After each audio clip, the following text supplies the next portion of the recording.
I thought about posing to the Rita community that people share how they are using holidays, their own particular holidays, to kind of go off the beaten path, right? The beaten path being this, ongoing work we're doing. You might be using pinwheels, you might be using foundations, you might have a book projects, you might be centering around book projects or around your history and folding language arts and history together. There's a lot of different ways that people in our community are using Rooted in Language based on what they've used already, what classes they've taken, what their kids' needs are, and other curricula that they like or use. And I always like it when periodically, I always like projects. You may know that. I think projects are really important because they help kids put their new skills to use. And inevitably, something in the project will also stretch their skills a little bit, because we usually are asking for something that is just a little bigger than the everyday. And projects can be a lot of different kinds. They can be the kind that is really related to what your goals are. Like, we are going to write a research paper, or we are going to have a whole paragraph, depending on where kids are at. We are going to do bits and pieces of writing with this entire picture book. Those are projects. Projects can also periodically be, this is my child's passion. And so we're going to jump into my child's passion and add in reading and writing, and let them, dig into what they know well, write about what they know well, read more with better accuracy, better fluency, hitting all the big words, looking, the syllable scooping, looking for good word studies. We're going to do that with my child's passion. And a third kind of project that I always liked was seasonal ones. I just always felt never waste a season because it just adds a little bit of heart and soul to what we do. So, fall is, in Ohio, fall is an exciting time of year. It's beautiful. It's whatever,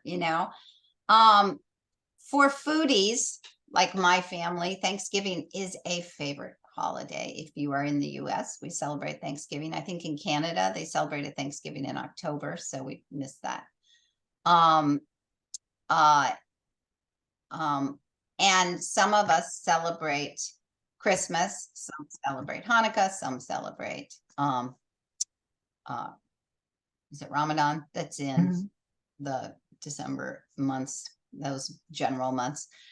And we have these holidays that may or may not be attached to faith. They may just be traditional for us, but usually they come with traditions and foods and song, and possibly some TV shows and possibly movies, etc. So there's a lot we can do around holidays. It's a really good time to just kind of stop everything and be in the moment, but let the way you be in the moment be very rich in language arts. And possibly you can do some interesting things with math, or it depends. Science, you can do a lot with measurement if you're cooking together. You can do a lot with rewriting recipes, plans. So I was thinking about this last night. I had a book club meeting. We had read the book Black Cake, and the book is referring to, in the Caribbean, there's a black cake that's like a fruit cake. You can look it up online. You soak fruit in rum, and then you make this black cake. And I didn't make it. I hosted the book club group and I didn't make it because I waited too long and didn't have, how many days to soak fruit in rum. But someone posed the question, do you have a family recipe that has been passed down over generations? And, really, I was the only one who did. I thought that was very interesting. And part of it is because when I was 12, around 12, I was a bit of a foodie myself before that was a term. And I wanted to know the recipes in my family. And so some of my aunts and my mom helped collect these various recipes. And literally my nanny would say things like a handful of this, an eggshell of this. And then we took her measurements and created measurements out of them and created recipes. Okay. And so I found out about 10 years ago that I'm like the only one of my cousins who has those recipes. Oh. Even the aunts who helped me didn't give the recipes to their own kids, or their kids weren't interested. I don't know. But my kids, as a project around holidays, had to handwrite as copywork some of these recipes, and we made them together and they learned how to do it. And that was a project. And of course, for us, celebrating Christmas was a big time for that. And then it was also a time for them to collect recipes that they liked that weren't part of our family tradition, but they wanted them to be, right? Everything doesn't have to be old world. So I would just challenge you to think about, you might not be much of a cook yourself or feel comfortable with that. So it might be something else. So I'll pose to people here and to you, Linda. Did you have a holiday idea that you used in your homeschool? Doesn't have to be anything about cooking. That is, I know I didn't tell you about this question, did I? That you remember. It doesn't even have to be for Christmas, but what did we do? We had lots of little traditions that brought in reading and writing. So just, pulled out all the Christmas books and would read through those. Yeah, did you change the way you did that over the years? How not just reading them, but did you have more discussion? How did it go that felt more checked some language arts boxes? Let's say that.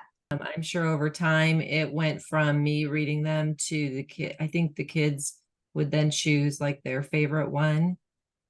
We did copy work and analyzed 'Twas the Night Before Christmas. Oh, yeah. Story. So we did it as copy work, and also the kids had to rehearse kind of, I don't know if you consider it a poem or not. So each stanza, so they would take turns reading, they had to do a presentation to, their father and I, not a huge audience, but for one of my kids, that was a huge deal. Right? And we did little writing things. I think that when we first started introducing some of this, it might have been in my early Rooted in Language days, because it was some of the early writing that first got my son to start writing. And it was just the simple writing prompts of how do you wrap a present?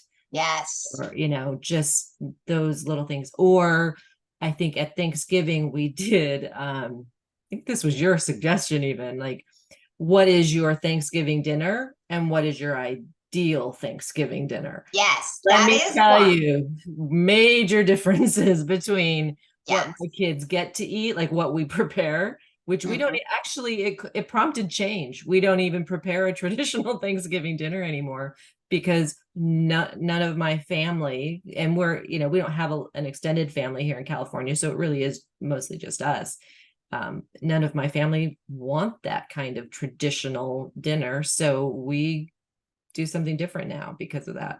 Well, and think about that. How empowering. They Yeah. wrote it down and it created change, Yeah. right? You Yeah. know, isn't there a movement writing for change, right? Yeah. That's kind of what that became. Yes, I forgot about that, Linda. I'm glad you brought that up. For those of you celebrating Thanksgiving, it is an interesting time to have kids list all the foods. And even they could list who brings what if you have that kind of Thanksgiving. And then what they like, which ones they like, kind of edit what would you like it to be? What would you keep? What would you toss aside? That's a really great writing activity. And you might even, if they have higher level skills, have them write an argument for not having this particular food anymore, or they can do a survey for math. If they're young, how many people in the family actually like sweet potatoes with with marshmallows on top? That's the one that's always the joke in our family, like, who likes that? Exactly. Anyway, you can do that kind of thing. You can take we did that in Pinwheels. Remember our graphing exercise? So take all the foods and do a survey among a group of people of your choice and find out how many like each of those foods and create a graph. That's a wonderful thing to do next Monday or Tuesday. And then that's all we did. And now we're celebrating Thanksgiving or whatever. Yeah.